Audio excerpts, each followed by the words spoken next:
தமிழா இது நமக்கான காலம்தான். உண்மை அறிய ஓரணியில் ஒன்றிணைவோம் வா. மக்கள் எழுச்சிக்கு கலங்கரை விளக்கம் நாங்க தான். ஒரு வாக்கும் வரலாறா மாறும்.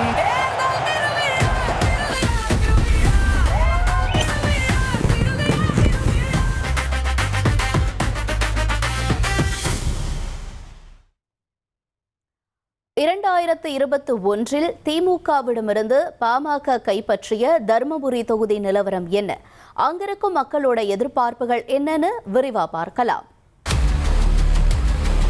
மக்களே, உங்க தொகுதி பத்தி கொஞ்சம் தெரிஞ்சுக்கோங்க. தர்மபுரி சட்டப்பேரவை தொகுதி தர்மபுரி நகர் பகுதிகளையும் சுற்றி இருக்கக்கூடிய கிராமங்களையும் உள்ளடக்கின தொகுதி. நகர் பகுதியில வியாபாரமும் கிராமப்புறங்கள்ல மாம்பழம், பூக்கள், காய்கறிகள் சாகுபடின்னு விவசாயமும் தொகுதி மக்களுடைய முக்கிய வாழ்வாதாரமா இருக்கு. பிப்ரவரி 23 தேர்தல் ஆணையம் வெளியிட்ட இறுதி வாக்காளர் பட்டியல தொகுதியில 1,29,393 ஆண் வாக்காளர்களும் 1,28,424 பெண் வாக்காளர்களும் 82 மூன்றாம் பாலின வாக்காளர்கள்னு மொத்தமா 2,57,939 வாக்காளர்கள் இருக்காங்க. தர்மபுரி தொகுதியில அதிகபட்சமா திமுக 6 முறை ஜெயிச்சிருக்கு. பாமக 3 முறையும், காங்கிரஸ், சுயேட்சை தலா 2 முறையும், ஜனதா கட்சி, அதிமுக, தேமுதிக இது எல்லாமே தலா 1 முறையும் வெற்றியை வசமாக்கி இருக்காங்க. தொகுதியில கடந்த 2021 சட்டப்பேரவை தேர்தலில் திமுக சிட்டிங் எம்எல்ஏவாக இருந்த தடங்கம் சுப்பிரமணிய களமிறக்கினாங்க. அதிமுக கூட்டணியில பாமக வேட்பாளர் SP வெங்கடேஸ்வரன் போட்டியிட்டார். தேர்தல் முடிவுல 1,05,630 வாக்குகளை வாங்கின SP வெங்கடேஸ்வரன் ஜெயிச்சார். 78,770 வாக்குகளை வாங்கின தடங்கம் சுப்பிரமணி 26,860 வாக்குகள் வித்தியாசத்துல தோற்றார். தொகுதியும் திமுக கையை விட்டு நழுவுச்சு. இப்ப தேர்தல் நெருங்க அரசியல் கட்சிகள் களத்துல தீவிரம் காட்ட தர்மபுரி தொகுதி மக்களோட எதிர்பார்ப்புகள் என்னன்னு பார்க்கலாம்.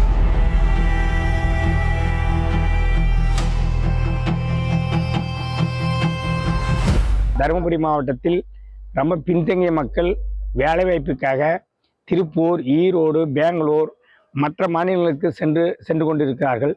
20 ஆண்டு காலமாக இந்த சிப்காட் அமைக்கப்பட்டு ஆமை வேகத்தில் நடைபெற்று கொண்டிருக்குது.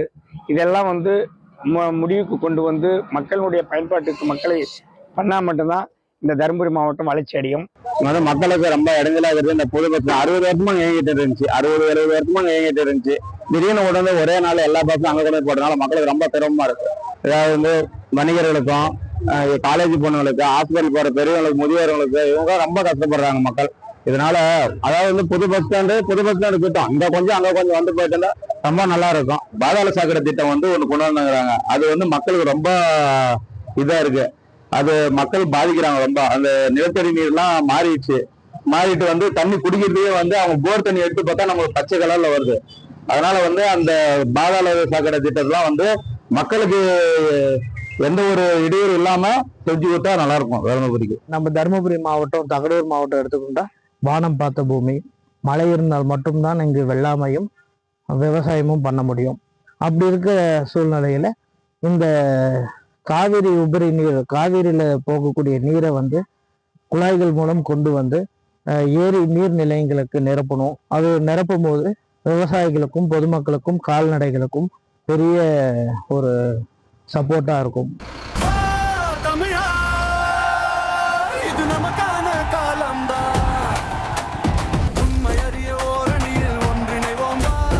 மக்கள் எழுச்சிக்கு கலங்கரை விளக்கம் நாங்க தான். ஒரு வாக்கும் வரலாறா மாறும்.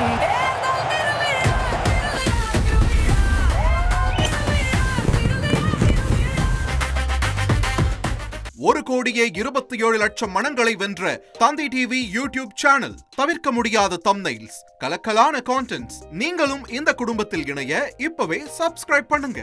அசுரபலம் கொண்ட எங்கள் டிஜிட்டல் கரங்களில் உங்கள் விளம்பரங்களை சேர்க்க வாட்ஸ்அப் பண்ணுங்க. 8939888838. Email advtthanditv@dttv.in.